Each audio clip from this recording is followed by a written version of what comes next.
here we go. We're back here with a sturdy spirit of justice where we've just survived by the skin of our teeth the last few cross-exams of this bit. We are channeling Trust in Me. He is lying a lot. We just found one contradiction with his thing, which is that he shouldn't have been able to understand that something heavy was falling onto Zeh'lot if when he arrived on scene, it looked precisely like this.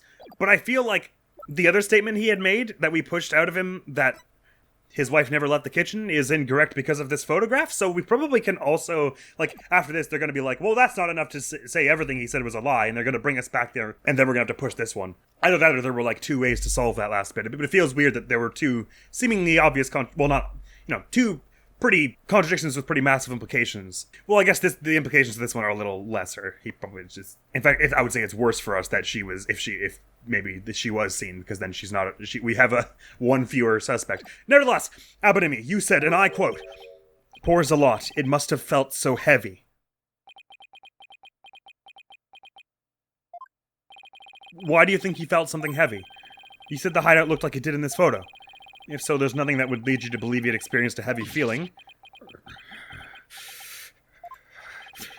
The fact is, of course, a stone slab did fall over onto Acolyte Zeh'lot, impaling him onto the Warba'ad statue behind him. But that was only revealed through her benevolence's divination seance earlier today. Would the defense please get to the point? My point is, simply hearing a crashing sound shouldn't have automatically led him to conclude that the victim was crushed to death. I still don't see your point. I'm saying that the High Priest knew. He knew the victim, how the victim was really killed. Why? And that is information only the real killer could have known. I definitely saw it that time. I've got the High Priest's spirit shaking in his boots. Or should I say sandals? Objection. Need I remind you Abonimi was with his majesty at the time of the crime? No question mark. Such an alibi precludes him from being the killer. That's true. So he can't be the killer. Or we're not 1,000,000% certain that the death was 2 a.m. to 3... was 2 p.m. to 3 p.m. It could have been anywhere in this noon to 3 period. Right? And Maya can't testify as to how long he was here, because she's possessed. That's true, so he can't be the killer. However, he knew how Zeh'lot was killed. Something only the killer could know. Can this discrepancy be resolved somehow? Yes, okay, by the other point that Mrs. Indy was infrequently there. Well, Mr. Wright, we're waiting for an explanation. I was just getting to that. Time to think of something quick. The High Priest knew something only the killer could have known because he heard it during the trial. He inferred it after the fact he heard it from the real culprit. His wife, I imagine, is what we're getting at. He must have heard how the victim died from the real killer. The real killer? Of course. That makes perfect sense. I don't want to believe it, but this is the only possible explanation. So tell us, who is this real killer? It's gotta be someone close to the High Priest, someone without an alibi. The person most likely to be Zeh'lot's killer is... Believe in me! Take that! Your Majesty, while you were visiting the High Priest's home, you didn't see Mrs. Inmy at all, did you? No, I never saw her, but... What does that have to do with anything? Did the High Priest ever leave your sight? No, we were talking the entire time, and the food was brought right to the room's entryway. So, the High Priest has an ironclad alibi. But his wife does not. What the devil are you insinuating? I'm insinuating that Mrs. Inmy might have been killed Acolyte Zeh'lot.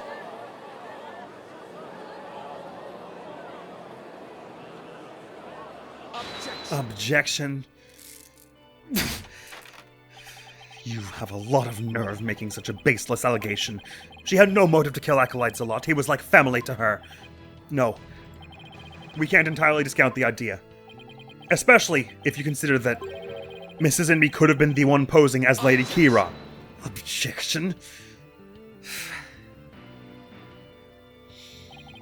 Even a fool must temper his foolishness at time. This is what I had been imagining from the beginning. Partially just because I thought it would be super badass if this pregnant woman was secretly a, superpowered vigilante. But now there's a lot of evidence for it. I mean, the most damning piece of evidence is that after Acolyte Zeh'lot and Trust in Me were dead, the key mysteriously disappeared from Mrs. Inmy's locked home when she was the only one there. Dead in custody.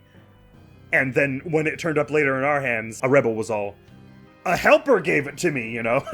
So she's obviously lying about at least a few things. Even a fool must temper his foolishness at times.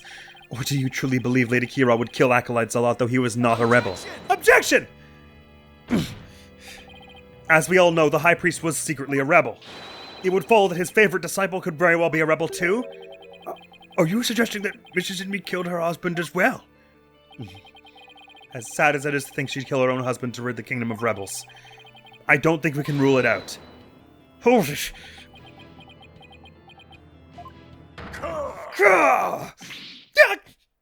Yikes! You claim my wife is the rebel hunting Lady Kee'ra? It kind of would make sense as a motive for him to not call her out, though, if maybe he just loved her too much to to accept that possibility, or maybe he genuinely didn't know. You claim my wife is that rebel hunting Lady Kee'ra, and that she slew both Zeh'lot and myself? My lovely wife? That is utterly impossible! Yikes! I have never seen the High Priest so angry. It is as Abbot and me stated. And the accused had already been found guilty of his murder. It is far too late to overturn it. Sorry, what? Oh, sorry, okay, sorry. The accused, Maya was found guilty of Abbot and me's murder. I thought he was saying his murderer, the killer, was a man. And I was like, wait, what are we talking about? As in the murder that he perpetrated. That's right, Mr. Wright. Now apologize to the good priest before he gets angry again. Quickly now. No, I'm not going to apologize. The true identity of Lady Kee'ra is a major piece to this trial's puzzle. Admit it, Abbot and me. Your wife, Lady Kee'ra, and me killed you. Yet even now you continue to lie in an effort to protect her. Hold it. How absurd. It appears the lawyer has forgotten. My lovely wife could not possibly battle the rebels in the guise of Lady Kee'ra, for we were blessed by her holiness and she was with child. Praise be to the Holy Mother. I completely forgot about that. That abominable Lady Kee'ra figure who slew me and Acolyte Zeh'lot was the accused. The defense would like to request that Mrs. Inmee take a pregnancy test? She doesn't look especially pregnant. This is bad, but I can't give up now. Don't forget, my client doesn't have the strength to fight rebels either. Clearly, you've forgotten about her mean right hook. How could a weak young woman like her possibly— Shatura! Weak's a bit harsh. But not, combatively trained, sure. You foolish oaf of a lawyer. If only you were as blessed as Lady Inmee. Did you just wish for me to become pregnant? What? Surely the accused possesses the strength, or should I say, the power. The power to battle those black-hearted rebels. Oh, because she could channel Lady Kee'ra? Is that what you're gonna get at? What are you talking about? My good prosecutor, I see you have come to the same conclusion as I. Such keen insight. Then you have figured it out as well, Abbot and me. May I ask you to explain it to this putrid-brained lawyer? They're gonna say that she could channel Lady Kee'ra, but you need to know her face as well as her name. And no one knows Lady Kee'ra's face. She wears a mask. So that's a bunch of poppycock, in short. But I don't see that we have any evidence that explains that you need to know their face as well. I'm sure— I know they said it, and it was something we knew from the original trilogy, I think. Anyway, let's just make sure that's actually where they're going with this. Because I have a habit of going, I know what they're about to say, and then, they completely say something else. Certainly, for I cannot allow him to frame my lovely wife for murder. Foreign devil! Your Majesty, allow me to testify as to how my affair is that murderous Lady Kee'ra. Well, if it would assuage your anger, then by all means, please testify. You'd think he would just dip out, though, right, at this point. He doesn't have to stay possessed. Witness testimony. If the court's already on his side. My affair is Lady Kee'ra. Upbeat testimony, this is a good sign. Acolyte Faye channeled Lady Kee'ra's spirit. She is a spirit medium who knows Lady Kee'ra's true name, so she could have done it. So it was the real Lady Kee'ra who returned to root out the rebels among us. She attacked and killed me with a strength far beyond any mortal woman. Alright, but— Do you understand now? Murder by spirit channeling explains everything. This is the only way the accused could have defeated one rebel after another. I thought we had— well, I guess the intention counts for something, but was it not a thing in Ace Attorney 1 to 3 that if it was ruled that if the person you were channeling murdered someone, you're not culpable? No, I guess that's not true. She was going to be put on trial for murdering someone while channeling. A few times, actually. This is the only way the accused could have defeated one rebel after another. Indeed, I am a living, or shall I say, dead proof of her terrible power. Ah! Maya's ability to channel spirits It's come back to haunt her. Ah. Teehee. Now is it not time to let it go and move on, Defense? No, never! I'll never give up! Now what? Think. How can I prove that Maya couldn't have channeled Lady Kee'ra? You need to know the face, but I can't remember if that's in any of the evidence we have, so I guess we just gotta push on some stuff? Cross-examination! Maya Fey is Lady Kee'ra. I'm just gonna quickly check through to see if there's anything that mentions specifically you need to have, you need to know the face. Or at least I'm pretty sure they said you need to know the face. I'm kind of forgetting now because it's been a few weeks, but I'm quite confident that was a thing. I'm still curious when we're gonna get a chance to use this whole Maya says its exotic sound makes it totally different, but it sounds exactly the same. Like when we're gonna get to use the difference between the themes. That hasn't come up yet. I'm sure it's gonna. If we think Maya was channeling Lady Kee'ra, then who the hell was this? You're still claiming that the statue magically held it? Right, I didn't find anything in the evidence, so let's first see what Phoenix says at the end, and then I'll push on everything. Maya's spirit channeling is proof that she's Lady Kee'ra? This is not good. I'll just have to prove that she didn't channel the original Lady Kee'ra. Okay, that's more or less what I'm on, is that we have to just say that is the face, but I don't remember, I don't know that where I would, what evidence I would put here, so I'm gonna guess I'm just gonna have to push on things, and eventually Phoenix is gonna be like, are you sure that's all you needed to channel? Acolyte Faye channeled Lady Kee'ra's spirit. Hold it! My client channeled Lady Kee'ra. Isn't that a little far-fetched? Far-fetched, you say? Why, the very fact that I am here proves that she has the power to channel spirits. But you've no proof that she actually channeled Lady Kee'ra. Oh, but I do. She is a spirit medium who knows Lady Kee'ra's true name, so she could have done it. Hold it! While it's true that she may be capable of channeling Lady Kee'ra, I doubt there's any proof she actually did. We're talking about the infamous rebel hunter here. That modern-day Lady Kee'ra has captured many a rebel all by herself, and among them have been more than a few great warriors. Who but the real Lady Kee'ra could have accomplished such a feat? It would be difficult for a mere mortal. That leaves the real Lady Kee'ra of legend as the only likely answer. Indeed. Is this not proof enough that the real Lady Kee'ra of legend had been channeled? The real Lady Kee'ra of legend. That's an oxymoron if ever I heard one. Then again, the people of Khura'In believe legends to be true. So it was the real Lady Kee'ra who returned to rid out the rebels among us. Hold it! Lady Kee'ra is an actual person. Do you really believe there ever was a woman that powerful? One capable of battling rebels much bigger and stronger than herself. There is no way to prove that. But to doubt the existence of Lady Kee'ra is to doubt Khura'Inism itself. Well, a person fighting people bigger than themselves is not unrealistic. There are many martial arts that are based solely around that. I think you could have gone like a warrior of legend who could like fly and stuff. Maybe that was a bit more. Oh no, that was only the Plume Punisher. Never mind. You could have picked something slightly more outlandish than someone big battling people stronger than themselves. But to doubt the existence of Lady Kee'ra is to doubt the Khura'In himself. It is not for us to question. We must simply believe. Yeah, how dare you doubt our legends! You'll regret saying that, you poor cunning. Lady Kee'ra's gonna strike you down. Nope. I won't get anywhere until I can refute their claims with some evidence. She attacked and killed me with a strength far beyond any mortal woman.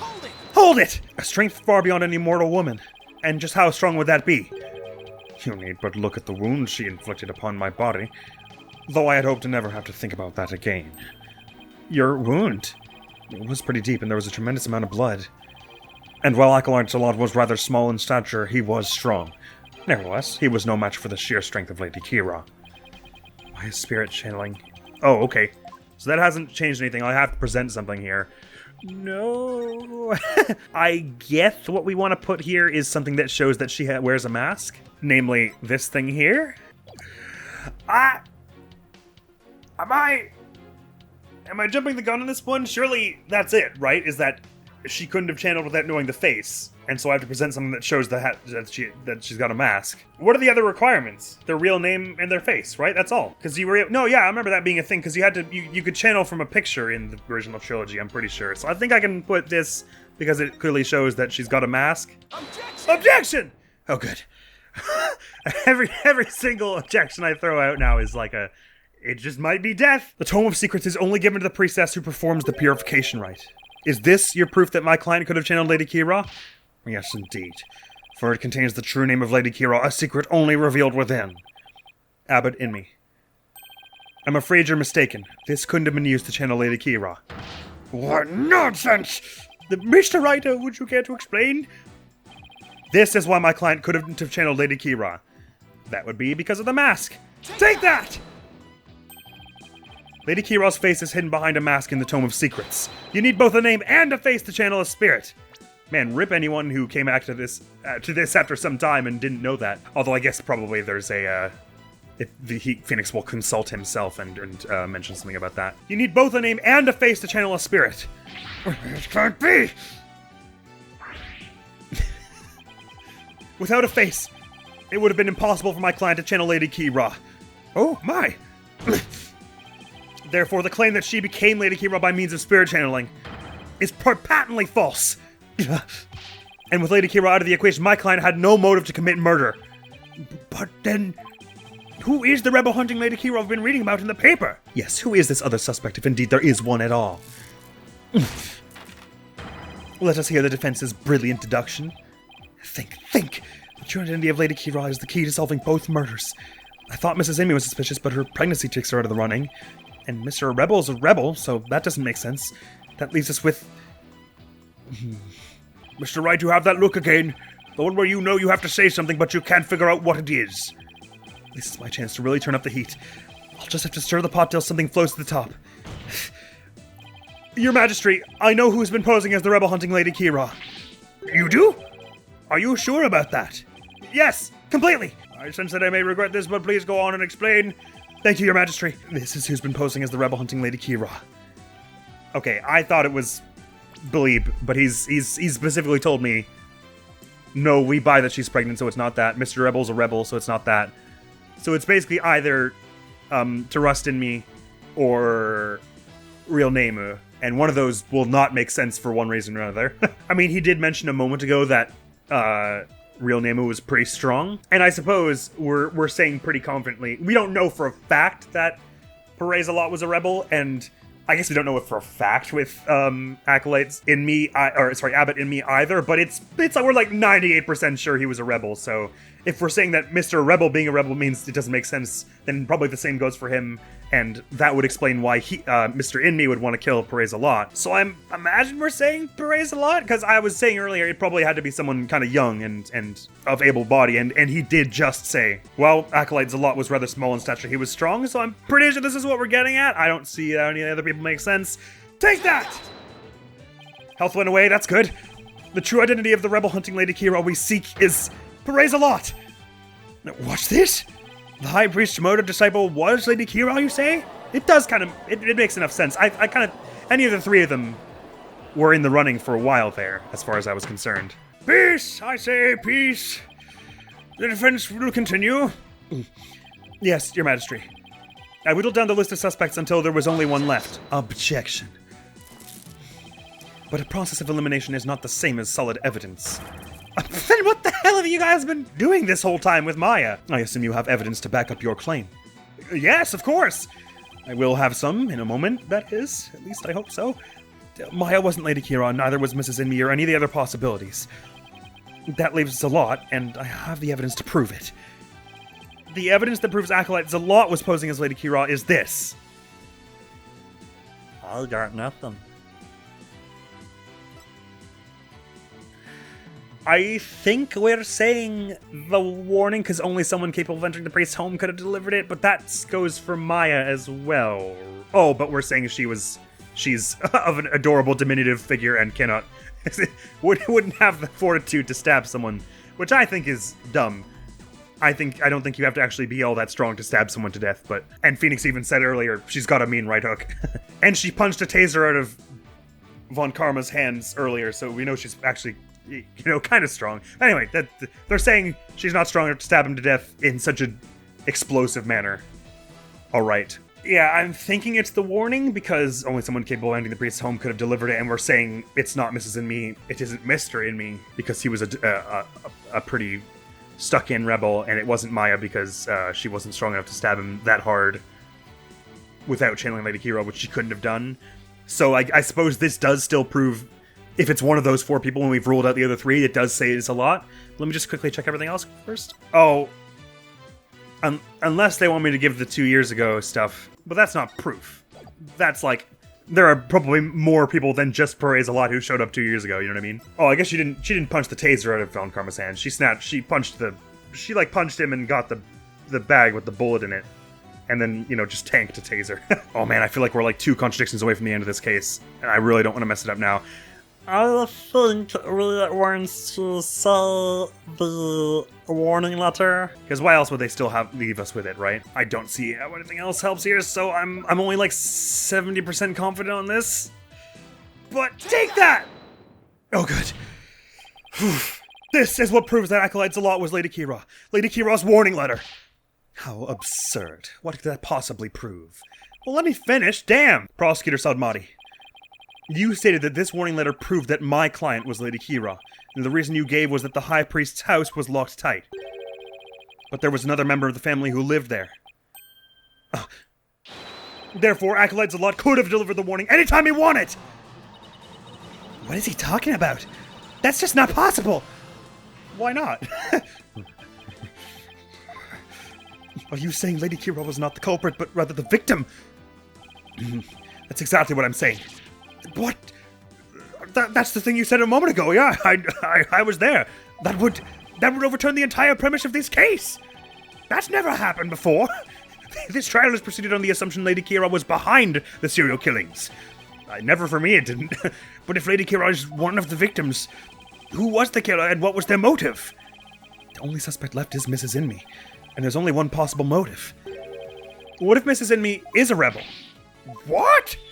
Fiend, you're still bent on casting suspicion upon my lovely wife? Blasphemer! You have no evidence of this. Repent for the mistrust in your soul. Objection! Sorry, I was out of breath there. Well, you have no evidence either. After all, the dagger with my client's prints on it wasn't what killed Acolyte Zeh'lot. And the Plume Punisher theme that he heard could have been an alarm clock. That means all of the evidence linking her to the crime has been called into question.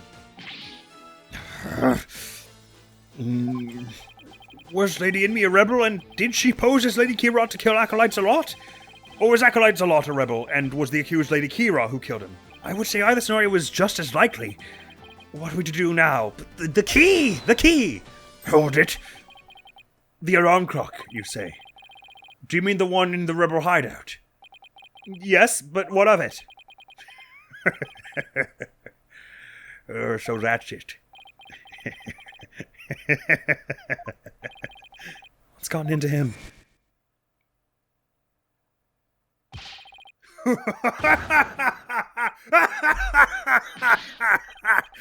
But in me? Just what is so comical?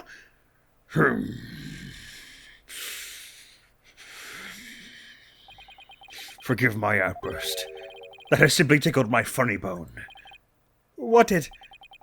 The theme song came from the Plumed Punisher clock, you say? He's gonna say it was the Steel Samurai one, is he? If so, we've got him dead to rights. That alarm could not possibly have gone off. What makes you say that? The clock was working just fine the last time I checked. Try using your head for a change. Would not the existence of a secret hideout be given away if an alarm kept going off? Well, wait, you don't mean... Indeed, we have the alarm switched off at all times. No! Then why did we hear it?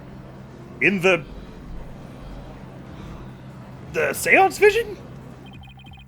In that case, I am sad to say the defense's claim does not hold water. Would you care to respond, Mr. Wright? Oh, this can't be happening. Not now.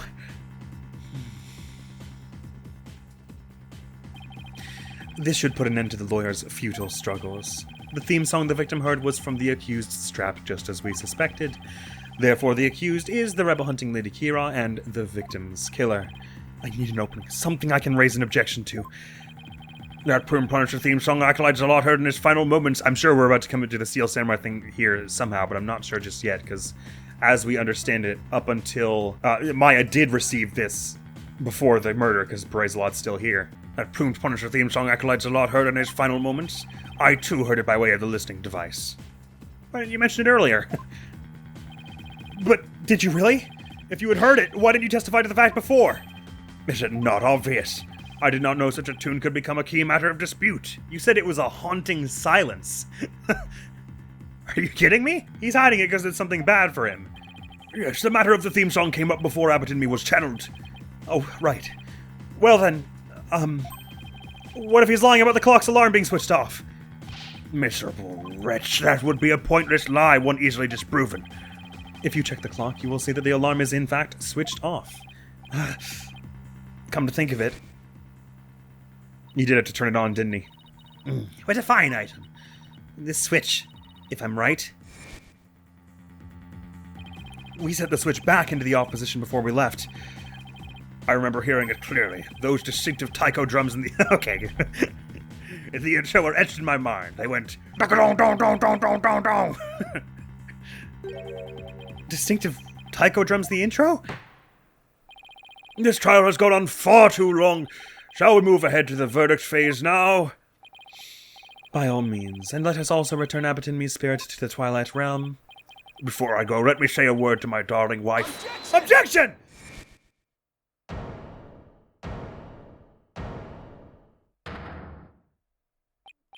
Now hold on just 1 minute!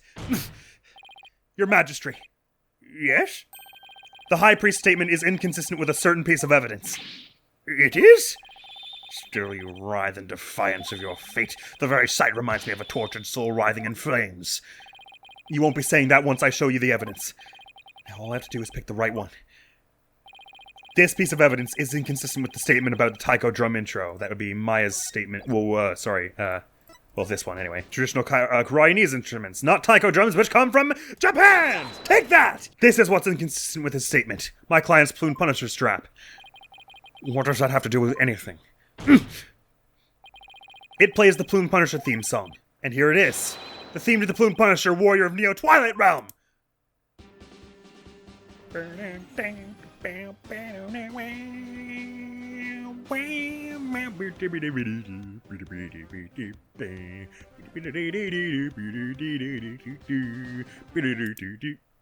That's enough of that! Do you see what I mean? The music the victim heard in his final moments might not have been the Plume Punisher theme song. I'm afraid I'm not following you? What was it if not the Plume Punisher theme? In his final moments, Acolyte Zeh'lot heard the Steel Samurai theme. There are no taiko drums in the intro of the Plume Punisher theme. So what Acolyte Zeh'lot actually heard in his final moments was the theme of the Steel Samurai Warrior of Neo Old. It's such a mouthful, you guys, but the one with the sword and the weird mask and the cool hair. Peace, peace, peace, I say. Mr. Wright, what is the Steel Samurai of which you speak? The Steel Samurai Warrior of Neo Old Tokyo is an action hero show from America. For some reason. The Plume Punisher show... if you didn't know about the Steel Samurai, you could easily mistake the two. Sorry. The Plume Punisher theme is a total rip... very similar to it. But the fact that Acolyte Zeh'lot heard music from an American action hero show is irrefutable evidence that the accused was in the secret hideout. Actually, no. You have it backwards. Backwards? That's right. Miss Faye met an avid Plume Punisher fan here in Khura'In, and as a token of their friendship, she traded a certain Steel Samurai item that she had for the Plume Punisher strap. And this avid Plume Punisher fan was the one who killed Acolyte Zeh'lot! Now you're getting it! I wonder what the third eye moment of this case is going to be. Because I was assuming earlier it was going to be that Lady Beh'leeb was the killer, but we're already kind of suggesting that, so what's the actual twist going to be here, I wonder? Yes! And that avid fan is none other than the High Priest's wife. Believe in me. Objection. Do you have evidence to back up this claim, Mr. Wright? For as forgiving as the Holy Mother is, I doubt she would tolerate yet another dose of your baseless slander. I suggest you prepare yourself to face Her Holiness's wrath. Oh, I'm prepared. To turn this entire case upside down, that is. This is my last chance. I better take a deep breath and review the evidence. This is one of the easier solves. We knew this one from the very get-go, basically. Very well then, please present your evidence if you would, defense. The evidence that proves Mrs. Inmi was the one who killed Acolyte Zeh'lot is this.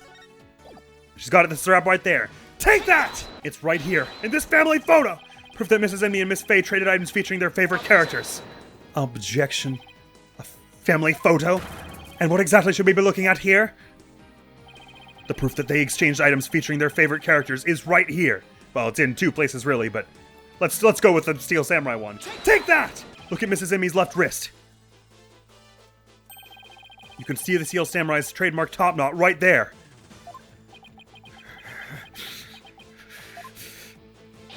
Which clearly makes this a Steel Samurai watch.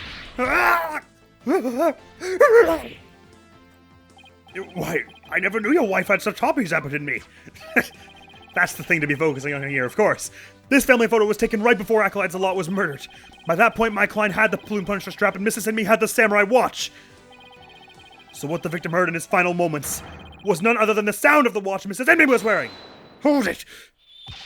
I wish to amend my testimony. What I thought were taiko drums was something else. My wife never had such a watch. It's the truth, I tell you. You must believe me, your majesty. Satora!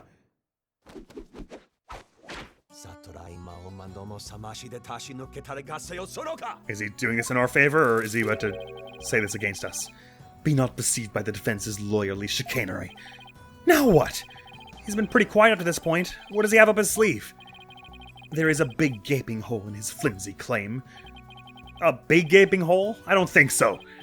Oh no, I'm afraid it is there, alright. Just like the big gaping holes in your putrid brain. My brain is neither putrid nor full of holes. I'm not a zombie after all, says the dead lawyer, walking. He who is narrow of vision focuses on what is before him, never seeing the big picture. Or as they say in your country, you cannot see the forest for the trees. For if it is as you said... Actually, the big picture one is a bit more common over here, I would have said. For if it is as you said, and Lady Inmi the rebel slew Acolyte Zeh'lot, the rebel hunting Lady Kee'ra, then the rebel hunter would have been dead before the high priest was slain. Ah! That means the high priest could not have been slain by the rebel hunting Lady Kee'ra! Ah! How could I have missed that? It kind of tracks, but we were still kind of questioning how Abbott and me died anyway. Even if it was Lady Kee'ra, we were confused about this whole thing. Because there's a lot about it that still doesn't really track. Also, I kind of love how only now are they like, well, Maya couldn't have stabbed him that hard. When that was their whole basis for, like, the first day of this case was that Maya stabbed him super hard without channeling anyone. So tell me, who are you going to say killed the high priest now? No! I haven't figured it out yet, if that's any consolation. Oh, there's no chance he offed himself, right? In order to protect Beh'leeb? I mean, again, I still think it's doubtful that...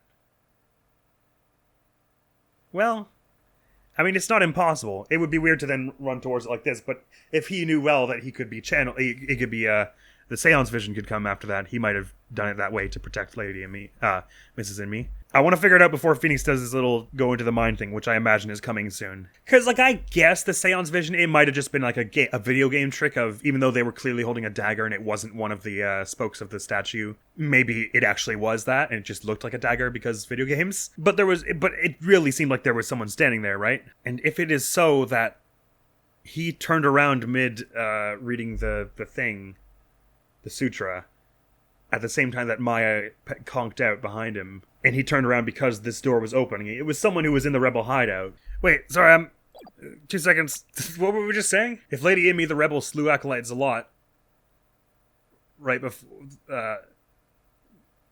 and he was Lady Kee'ra, then the rebel hunter would have been dead before Inmi died. Abbott Inmi died. I don't know. I'm starting to get all noodly in my brain, confuse myself. So let's just see what they say. But she still seems the most suspicious by far to me. We haven't had a chance to bring up that she traded them the eye yet. Do you finally understand the sheer size of the holes that riddle your putrid brain?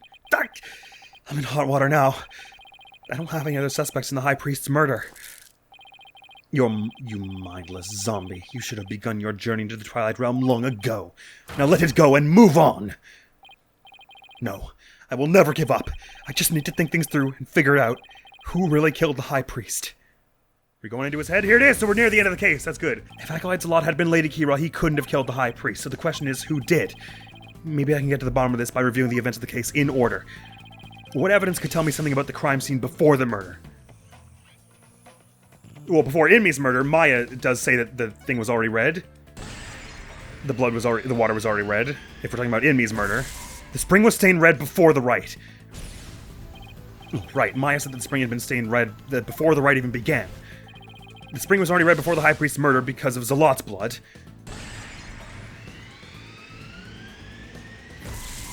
He was killed in the hideout maybe shortly before is what we're getting at, and they didn't have time to, like, clean the water out, so that, like, we're getting at is the sequence of events is Zeh'lot went there to the hideout that day.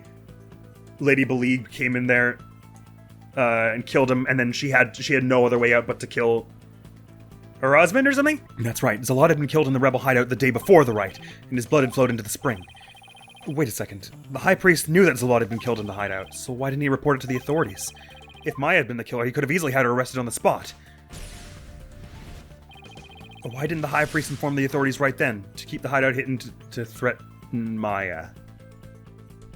Well, Maya would have told us, so I'm pretty sure to keep the hideout hidden. He wanted to keep the hideout secret, right? I don't see exactly where we're going with this yet, but sure. If he reported Zeh'lot's murder, the authorities would find out about the hideout. That's what he was worried about. But by going through with the Wright, the High Priest risked having Maya see over the spring running red with blood. Why did he have to go through with the Wright? Did he want to set up the scene during it, or kill Maya? Well, if he wanted to kill Maya, that would have been easier. Set up the scene during it, to frame her and therefore protect Beh'leeb in me? Is that where we're going with this? To set up the scene during it. Use the Wright to cover things up. Oh, no, to cover up the blood so that no one would know about the hideout. Okay, right. He wanted to set up the crime scene to conceal the hideout. But how was he planning on concealing the source of blood in the spring? He used his own blood. So he did kill himself, maybe, is what we're getting at. Stained the spring with his own blood. He concealed the source of the blood with his own. That was how they kept the rebel hideout a secret. It's all starting to fall into place. I know who killed the High Priest. It was Trust himself. Right, I had thought about that being a possibility earlier. So Beh'leeb killed, Trust's death was a suicide.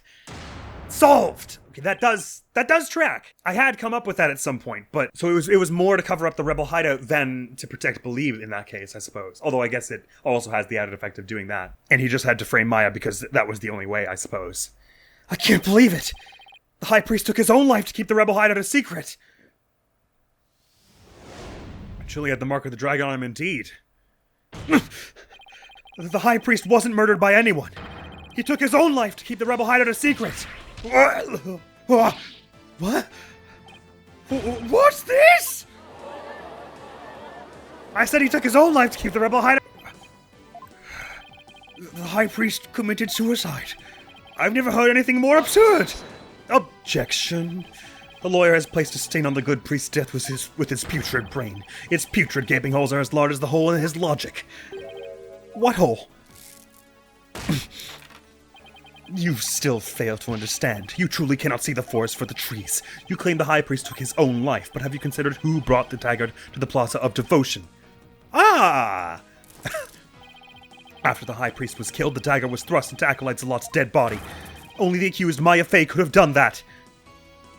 I think it could have been Beh'leeb, because she knew well that the forensics in this place sucked and they wouldn't be able to trace her fingerprints. Except they know we did find her Maya's prints on it, didn't we? I reckon she did that around the same time that she went to trade off the key. Oh my god! I just put two and two together there. That's because didn't That's the Rebel even say, man, the food they made was amazing this time around. And Mrs. Emmy is a really good chef. That's hilarious. I can't believe I didn't collect that with that before, but of course, if she was the helper who brought the key, she was also the one who brought the food, and it was really good. Only the accused Maya Fey could have done that. It is as Prosecutor Sadmati says.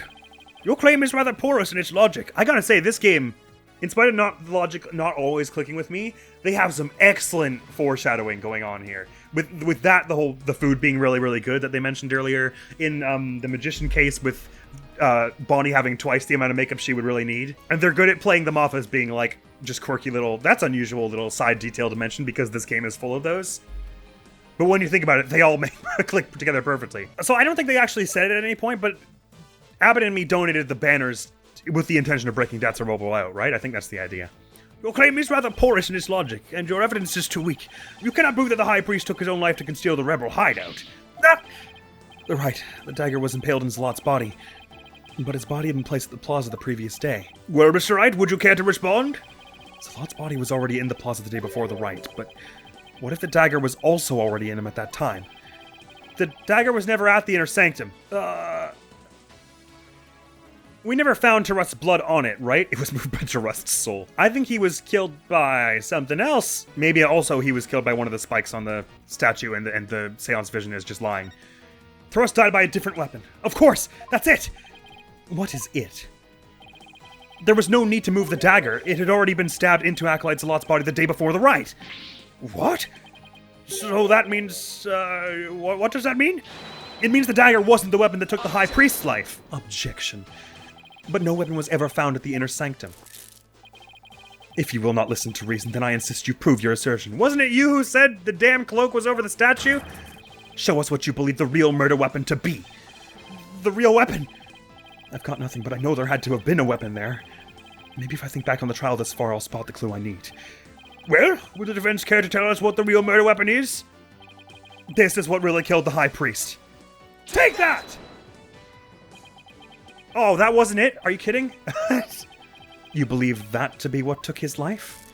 Well, that was a real lame way for this locomotion to end. Do you truly believe the High Priest could have been killed by such an item? I do not recall ever seeing that. The statue that was at the... What? You just heard it from the horse's mouth, and now you'll hear this from mine. Penalty! Damn it, we died after the thing where it goes into Phoenix's mind. That's lame. I could have sworn they were talking about the statue. I don't see why that couldn't have been it. Arrow, maybe? We don't have it in the book anymore, do we? Damn, what a letdown we got. This is like the last point we have to put, I'm pretty sure. I don't know.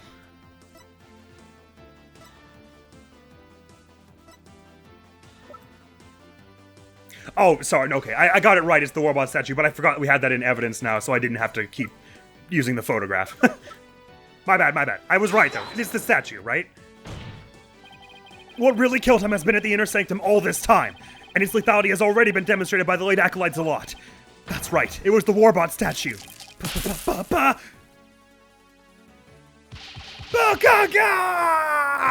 God damn it, that's so lame that I... Damn it, I had the right solve, it's fine. You believe that the statue claimed both victims' lives? Would you care to chime in, Abbott and me? No, he lies. Pay him no heed. Why, it's... Mrs. and me? Hold it.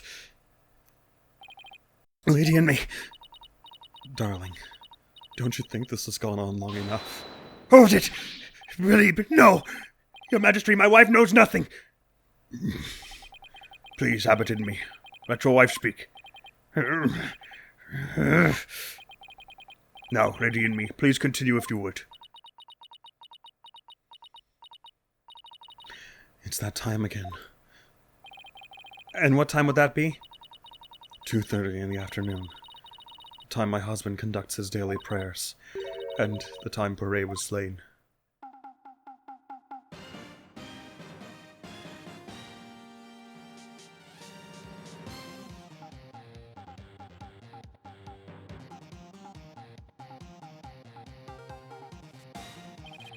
That sound! It's the Steel Samurai alarm!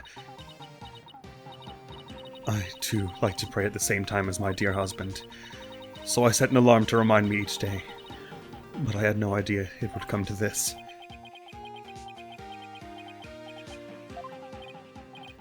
Stop! She knows not what she speaks! Your Majesty, I am the one who slew Acolyte Zeh'lot. No!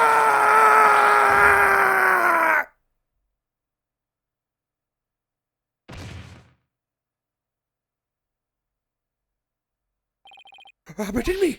Bailiff, summon a physician at once! I think you need to summon more physician. You see, you need a mortician and like a psychic. I assume he's gone out of Maya's form now. The physician is now attending to the High Priest, so there is no need to fear. Now, let us continue. And what about the half of him called Maya that's still among the living? Mrs. and me, will you tell us everything you know? The truth is, I am a rebel, just like my husband. This tragedy unfolded before the rite, during the Feast of Blessings. I had gone to the rebel hideout to prepare it for Datz's escape. And that's when Acolyte Zeh'lot suddenly appeared.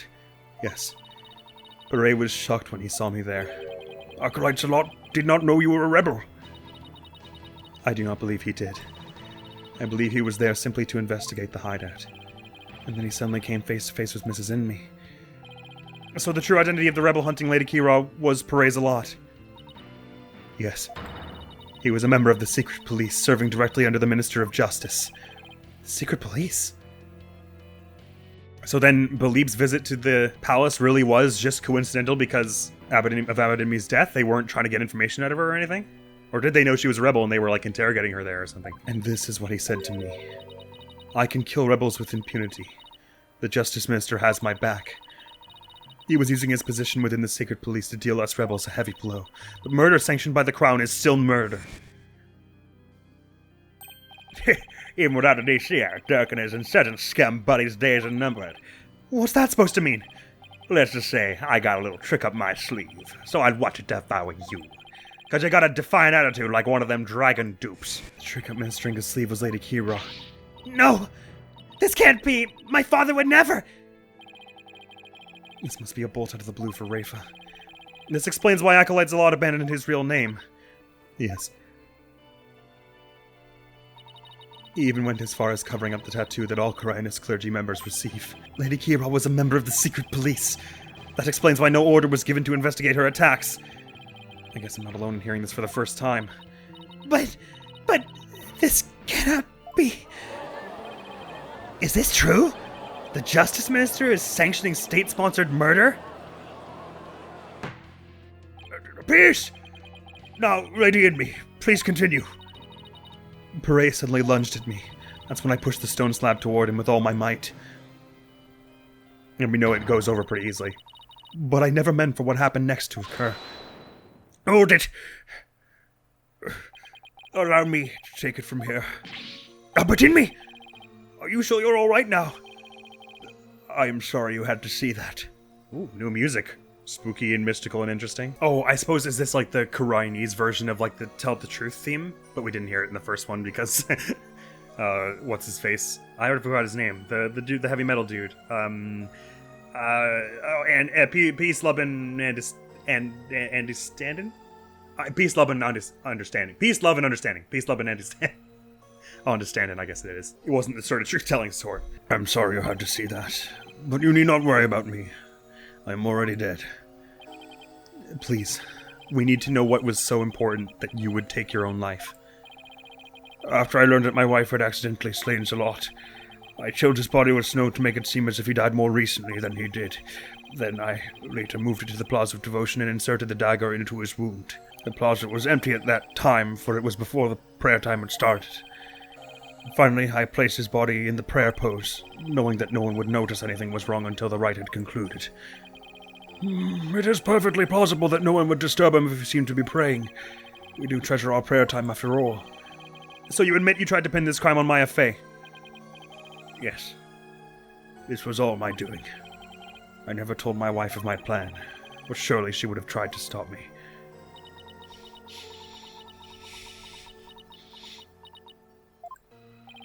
How did you get Miss Fey's fingerprints on the dagger? I had to hold it while we were rehearsing the rite the day before. And right before the rite, I drugged her with a sleeping agent. Then I put Lady Kee'ra's robes over the Warba'ad statue.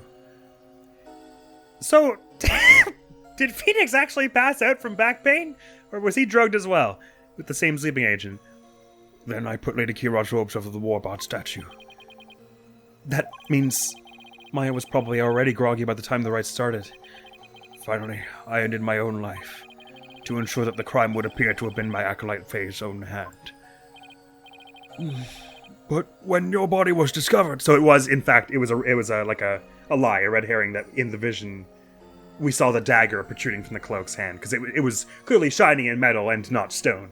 But it was just because they had no other way to mislead us that way. But when your body was discovered, Lady Kee'ra's robes were on the ground. How did they end up there if they were on the statue?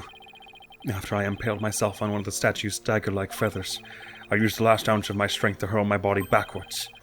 As I did, I grabbed onto the ropes, taking them with me as I fell back onto the ground. I closed my eyes for this bit so he wouldn't see. How terrible! What possessed you to do such a thing?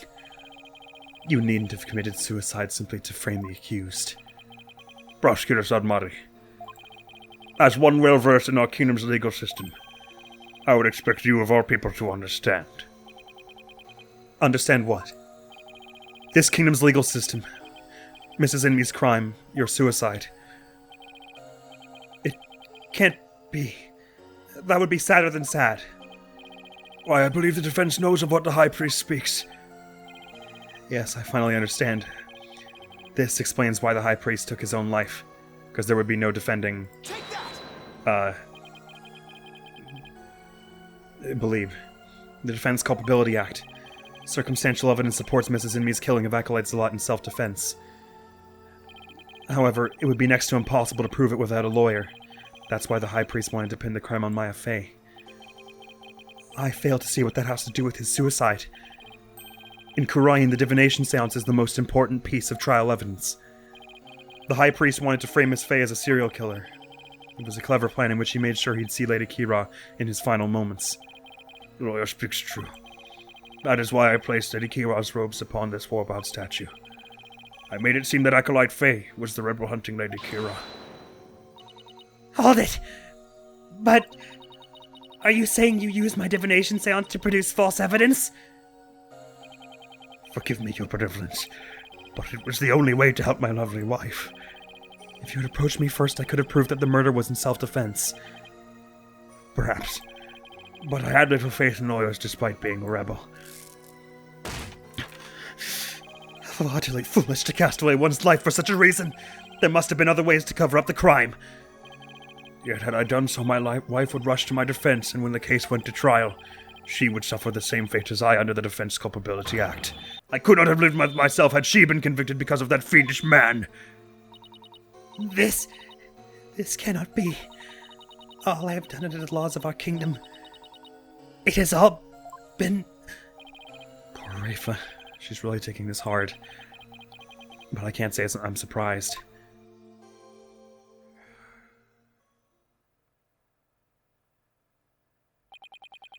Mr. Phoenix Wright, it is time to show the might of your legal prowess. You mustn't allow another innocent soul to be charged under that despicable law. Of course. I'll do whatever I can. What I have done to you and Acolyte Fey is unforgivable. I can only offer my most humble of apologies. Your Majesty. Yes? I ask that you please look after my wife. You have my word. Your benevolence. It is time that I return to the Twilight Realm. Magatama of parting, if you please.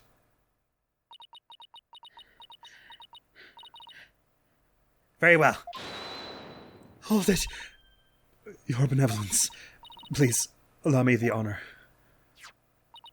Yes, it would be more fitting for you to send him on his way. Mrs. and me. Darling, I'm so glad I was able to see you one last time. Thank you for everything. Let me put my shirt back on. I'm sorry to leave you like this, my love. But now you can watch over me from the world beyond. Yes. Always. And forever. And with every breath I take, my darling, I'll be thinking of you.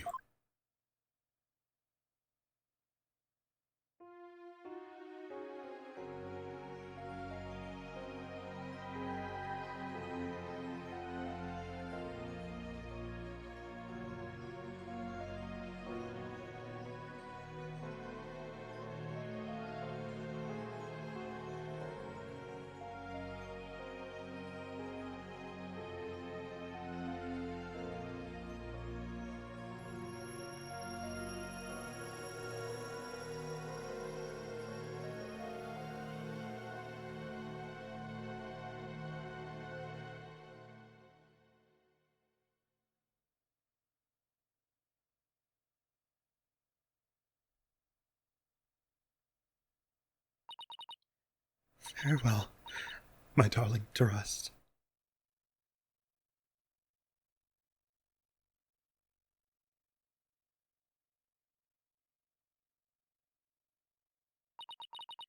The High Priest has returned to the Twilight Realm. Maya! I feel great.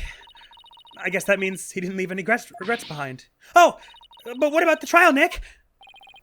It's over. It was a sad reality born of love and a great tragedy born of the Defense Culpability Act. Well, I see no need to continue this trial. Does the prosecution have anything to say? Mr. Phoenix Wright. I owe a debt to you. One that I will pay back in court someday. I don't know if that was meant in the nice way or not. Now to deliver today's verdict and overturn that of yesterday's trial. I imagine it probably was, because if he was the rebel, we assume... Well, I guess we don't know quite how much of the rebel attitude lingers in him. I'm not certain anyway. Now to deliver today's verdict and overturn that of yesterday's trial. With respect to all current and previous charges against them, I hereby declare the accused Maya Fey and her defense Phoenix Wright not guilty. Oh right, there's no applause and confetti this time, it's just butterflies, as the souls are at peace. Yay!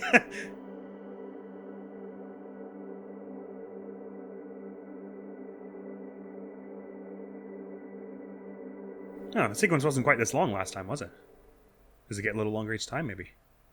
I didn't think it was that long anyway, when Olvi was declared safe. May 12th, 4:20 p.m., High Court of Khura'In accused lobby. In your own time. So, I was thinking, Nick, the legal system here is really stacked against the defense. It's totally unfair! Yeah, it even forced the High Priest to make the ultimate sacrifice just to protect his wife. It's just so sad. Protect the status quo or join the revolution. If the real Lady Kee'ra were here, I wonder which side she would take. Your benevolence. Huh? What? I was, just wondering. Are you alright? Quiet, you! How can I possibly be alright? Yeah, she's not doing well at all. Who do you think you are? Suddenly appearing before me, trampling my insights underfoot and plunging the whole of justice into utter chaos! You even desecrated my mother and father's teachings, you soulless infidel! Oof, that was a bit more extreme than usual. What am I to do?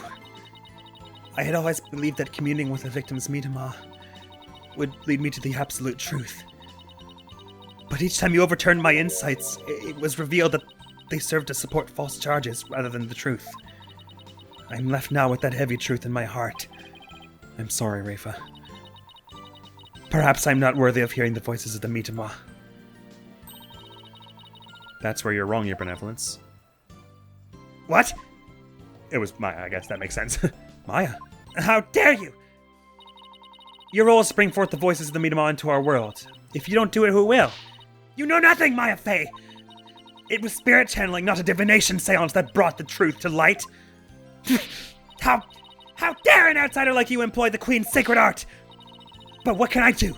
My spiritual power does not even approach yours. Is it not a cruel joke? The royal priestess bested by a lowly outsider? Don't be so hard on yourself. Why not? It is worth at least a laugh or two.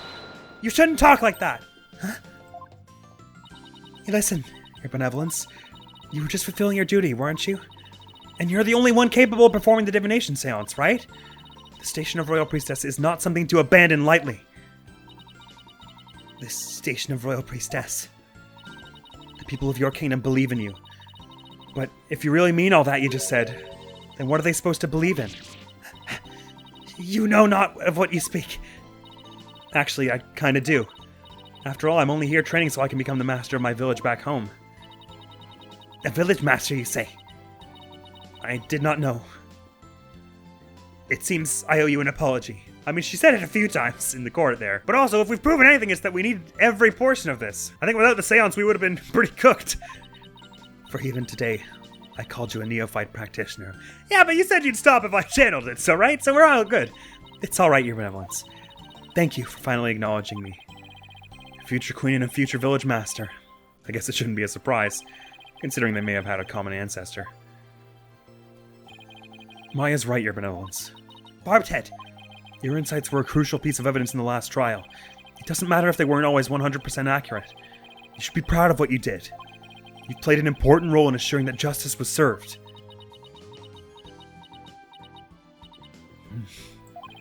And besides, your insights aren't the problem here. It's your kingdom's legal system. Without lawyers, your insights have come to be accepted as the sole truth. And the Defense Culpability Act, which gave rise to that, is the root of it all. But that is the dangerous thinking of a rebel! Your Benevolence. As Crown Princess, you're destined to rule this kingdom one day. That means there will be many things that you alone must determine. Things like how to keep your people happy and what is true and what is false. And most importantly, what role you must play therein. I wonder if I'm even up to the task. Knowing you, your benevolence, you're more than capable. I've never heard Maya talk like this before. She's really come a long way. I'm sorry? What was that? It came from the hallway. Smoke. Better go check it out. Hurry. Not another courtroom bombing. Mrs. Inme. Mr. Wright, Acolyte Faye. I'm so sorry I'm sorry, we'll talk about this later. A bomb just went off. I'm so sorry for what transpired. You were almost sentenced to death because of me. Well, twice, but never mind it.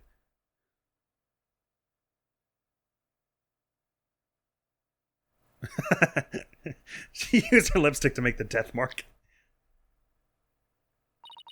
I will make amends by picking up where my husband left off. I will see the revolution through, so nothing like this can ever happen again. For that is the depth of my love for my dearly departed husband. Well, you were a rebel as well, right? Lady Amy, we gotta hurry! That voice, is that Mr. Rebel? I must tell the people, they must know that the peace we enjoy is a false one.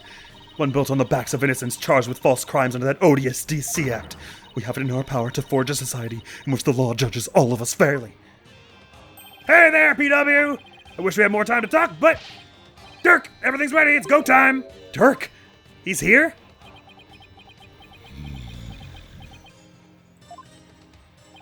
Wait, was that the rebel leader, Dirk? Man, they're just bombing up a storm over here. Go after him! Don't let him get away! The power to forge a society in which the law judges all of us fairly. It's the start of a legal revolution. Anyway, Maya, it's so nice to see you again. Hey, Nick. Hate to bother you while you're lost in thought, but I just got this great idea. What is it? Steel Samurai versus Plume Punisher? The Steel Samurai versus the Rebel Dirk! I bet it'd make for an awesome TV show, and if we do the Plume Punisher in there, everyone will go nuts over it! That's in really poor taste. I'll never get what she sees in those shows, but it's good to know that no matter what happens, Maya will always be Maya. Now where's a stepladder so we can argue about it? And that's the end of that case there. Goody goody gumdrops. It got much more interesting towards the end, I think. But there was a lot of good stuff throughout that case. I did like it a lot. Again with this time it was much better than case 2. I'm just thinking of all the mistakes, like the trip-ups we made in this one. So it was the divination seance up front, but that wasn't really... I didn't have the wrong solve there, so I don't count that. It was the 4 points I made at the beginning of this trial sequence, which were all my fault, and they were idiotic. And then it was the one I made at the end of this one, which was just because I used the photograph to say the statue before, and I'd forgotten we'd added the statue, so I assumed I could use what I used last time to say the statue. So I didn't have the wrong solve, I don't count that one. So when you think about it like that, we didn't die in this case at all. There were a few mistakes I made after the divination seance in day 1, weren't there? I think maybe. Yeah, because it was all like, was the murder weapon important? I was like, yeah, and they were like, no. And then it turned out it was important. But on the whole, this case had a much better balance of, but it still has a bit of what case 2 had, where there are some things that they're red herrings, but they're not framed like they're red herrings. They're framed as fact, when they're just straight up lies. Like the seance vision in which we saw the Lady Kee'ra robe holding the dagger is a complete fabrication. Like, you can't say that was the part of the statue. It isn't. It was metallic and reflective, which the stone was not. So there was a dagger there in the seance vision that wasn't there actually. So that's... I don't understand how that's fine. I'm sort of getting now that the metadata on the camera wouldn't have helped because they didn't actually sit there for the full 3 hours of the feast. I had sworn that they said that was a thing that had to happen, so it was kind of... Maybe I'm just completely remembering wrong. Maybe they never said that. They didn't make it clear, as far as I'm concerned, they didn't make it clear that the feast started at noon and ended at 3, but you could kind of come and go whenever you wanted in that time, as many of the characters did. So I wouldn't have minded if that point had been made a bit clearer. There were a few weird ones where I feel like you should have been penalized for getting the paratrooper thing wrong, because they had a lot of evidence given to you at that point that supported that. Even though it was a bit of a leap and it wasn't 100% certain. The fact that they didn't penalize you for that, but they did penalize you for asking about how the letter got into the house while it was locked from the inside, and questioning the murder weapon when both of those things became extremely key by the end seems really weird. Like, I don't think it would have been that hard to just have, like, if you don't want to tackle them yet, have, like, when you hit the murder weapon one, Phoenix goes, well, we haven't found the murder weapon yet, and they go, well, sure, but it doesn't change much at the moment, so go back to that drop-down list, but we don't lose you any health. I don't know. Like, I get that dying in these games doesn't actually do anything, it puts you right back at the same spot, but I use it as the metric for if I've done the case right or not, and followed the logic, you know what I mean, like, in the amount they were expecting. I assume if I died, it means I was off the logic that they had for long enough that I failed it. So to me, therefore, you shouldn't be penalized for drop-downs where more one answers make sense. But that was a very, like, meaty case. Like, there was a lot going on there. Story-wise, we learned a lot about the rebels. We learned about Nayuta and Apollo. I really did like the whole, like, kind of soap opera family drama going on with the four of them who were living there. The psych out with a double murder was pretty brilliant. I loved that whole scene at the end with, Beh'leeb and Trucy.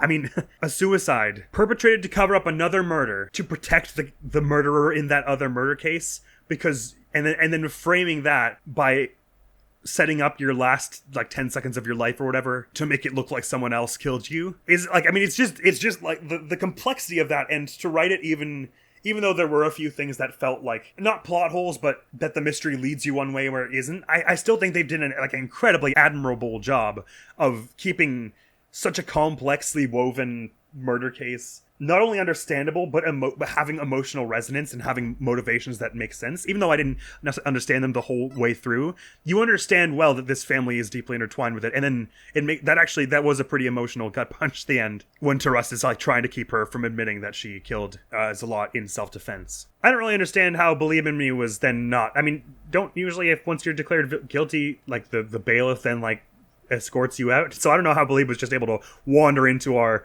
accused lobby and then just be like, I'm a rebel, full-on rebel now, peace out. Bailiff was slacking on the job there, but I guess I'm happy for it, because it doesn't really feel right that she would have served years in prison for that at that point. Anyway, yeah, I feel bad, because, like, I mean, that's only the third chapter we've done so far, but the first one I more or less got most of what was going on, but again, it's sort of a tutorial case. And the second and third, I've pretty heartily bumbled my way through, so I sincerely hope I do better in case 4, episode 4. And I hope Maya and we get some scenes with Maya and Apollo and Athena all together. That would be fun. Still a good case, though. I think I enjoyed it on the whole more than case 2. That's all I gotta say about that. Oh, go on. Let's watch the opening cutscene to episode 4. I wanna.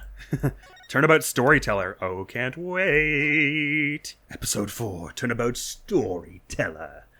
Do tell. This doesn't look like Khura'In. Oh. 3, 4, 5, 6, 7. I have 8. questions about what's happening here. It's 9, 10, 11. Alright, well, that was easily the most mysterious opening cutscene we've had so far. Dead in a bowl. Shisho's dead? No. Do you think he did it? Oh no. If he did, then what do we do? Hey, pull yourself together. Don't worry, I have an idea.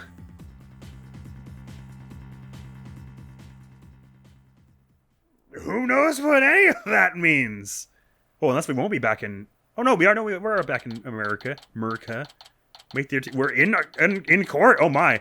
May 13th, 9:45 a.m. District Court, Defendant Lobby number 6. This is only a day after the previous trial, right? We don't even know who we're playing as yet. I guess it'll be Athena, since we haven't played as her yet. Attorney's badge. My attorney's badge just lost that brand new shine, but that just shows how far I've come. Simon Blackwell, a prosecutor who excels at psychological manipulation. As far as psychology goes, he's kind of like my senior, I guess. So that'll be us playing as Cykes. And the deceased, Taifu Tornado. Taifu Tornado. A Rakugo storyteller of 55 years who is famous for his soba-based routines. He has 2 disciples under him in his troupe. Soba is a type of noodle, right? I'm pretty sure. And Rakugo storyteller, news to me, but I assume it's someone who tells stories with noodles? Maybe they look this up. I assume they're going to explain it for us anyway, given they know their target audience is probably people who don't know what the hell this is. Translating literally to story with a fall, it's a form of Japanese verbal entertainment traditionally performed in Yosei theaters, whatever those are. The lone storyteller sits on a raised platform, using only a paper fan and a small cloth as props, and without standing up from a certain sitting position. They depict a long and complicated comical or sometimes sentimental story. It always involves the dialogue with two more characters, so they just turn their head and play both characters. Interesting. So I don't know if the noodle-based portion of it is something that is typical in the real world, but I suppose we will soon know. So the deceased was 70 at the time. I've been doing it since they were 15, jeepers. And we're starting out in court with no investigation. I kind of like the sound of that. Get another chance at a courtroom session right away. Right some wrongs. Although I've said that basically every court session we've gotten to since like the second one of AS25. I'm gonna right a wrong this time. That's all for now though. Next video on the channel is gonna be some more Wii Sports. Oh golly, this went on for like 90 minutes. My apologies. That ending was just too enthralling to skip it in the middle of. Thank you so very much for coming around to this episode of Ace Attorney Spirit of Justice. Hopefully I'll see you around. Admiral's gonna be out of here now. Peace! All the transballs are boxing. Jesse,